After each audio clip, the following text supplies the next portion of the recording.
Hi welcome to view point. Mumbai నటి కాదంబరి జత్వానీ కేసులో కీలక మలుపులు చోటు చేసుకుంటున్నాయి. తాజాగా దానికి సంబంధించిన ఒక రిపోర్టు అంటే రిమాండ్ రిపోర్ట్లో పోలీసులు కీలకమైన అంశాలు పొందుపరిచినట్టుగా మనకు తెలుస్తోంది.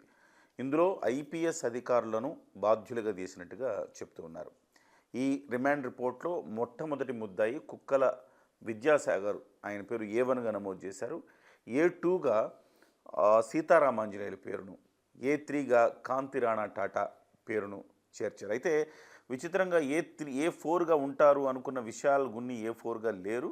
ఏ4గా వెస్ట్ జోన్ మాజీ ఏసీపీ హనుమంతరావు గారు, ఏ5గా ఇబ్రహీంపట్నం మాజీ సిఐ సత్యనారాయణ గారు ఉన్నారు. ఏ6గా విశాల్ గున్ని పేరు చేర్చారు. అంటే ఇప్పటికే ప్రభుత్వం ఈ ఐదుగురిని అయితే సస్పెండ్ చేసింది. ఈ ఐదుగురిలో విశాల్ గున్ని మాత్రం అప్రూవర్గా మారే అవకాశం, అంటే వాస్తవాలు ప్రభుత్వానికి వెల్లడించడానికి సిద్ధంగా ఉన్నట్టుగా చెప్తున్నారు.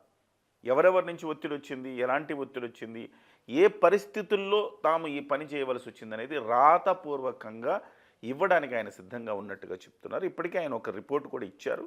ఇంకా అవసరమైతే మరింత డెప్త్ అనాలిసిస్లో భాగంగా ఆయన మరింత సహకరించడానికి కూడా సిద్ధంగా ఉన్నట్టుగా విశాల్ గున్ని గారి నుంచి సమాచారం అందిందని ప్రభుత్వం చెప్తా ఉంది. అయితే మరోవైపు కుక్కల విద్యాసాగర్ రావుని అరెస్టు చేశారు పోలీసులు. ఆయన వైద్య పరీక్షలు నిర్వహించిన తర్వాత ఆయన కోర్టులో హాజరుపరిచారు. వచ్చే నెల 4వ తారీఖు వరకు ఆయనకు రిమాండ్ విధించింది కోర్టు.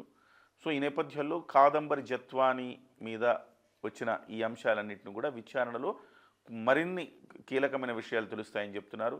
ఈ కాంతి రాణా టాటా వెనుక, సీతారామాంజనేయులు వెనుక, వాళ్ళ వెనక ఎవరున్నారు, ఎవరి ఆదేశాల మేరకు వీళ్ళు ఈ పని చేశారు, ముఖ్యంగా వాళ్ళ కాల్ డేటా తీసి వాళ్ళ చాట్ డేటా, కాల్ డేటాలు కూడా మొత్తం సేకరించే పనిలో పోలీస్ డిపార్ట్మెంట్ ఉంది. సో ఇవన్నీ సేకరించిన తర్వాత నిజంగా ఎవరు వీళ్ళ వెనుకున్నారు, రింగ్ మాస్టర్ ఎవరు అనేది కూడా త్వరలోనే బయటకు వస్తుందని చెప్తున్నారు. ఏదేమైనా ఒక ఐపీఎస్ అధికారులు ఈ రకమైన పరిస్థితుల్లోకి చిక్కుకుపోవటం అనేది చాలా బాధాకరమైన విషయం. ఎప్పుడు కూడా మన సినిమాల్లో డైలాగ్ చూస్తుంటావు, నువ్వు 5 ఏళ్ళు అది ప్రభుత్వంలో ఉంటావు, నేను ఇక్కడ లోకల్ 30 ఏళ్ళు సర్వీస్లో ఉంటానని చెప్పేసి కొంతమంది హీరోలు ప్రభుత్వ అధికారులుగా ఉన్నప్పుడు డైలాగ్ ఉంటుంది.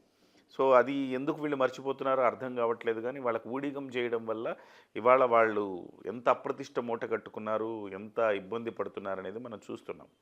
వీళ్ళందరినీ చూసైనా కనీసం యువ ఐపీఎస్లు, యువ ఐఏఎస్లు ఇలాంటి పరిస్థితికి దిగజారకుండా తమ పని తాము రూల్ బుక్ ప్రకారం మానవతా దృష్టితో, మరీ రూల్ బుక్ ప్రకారమే చేయడం కాకుండా మానవతా దృక్పథంతో కూడా వాళ్ళు కొన్ని పేదలకు సంబంధించిన నిర్ణయాలు తీసుకోవాల్సిన అవసరం అయితే ఉంది. చూద్దాం ఈ కేసు ఎటువైపుకు దారితీస్తుందో.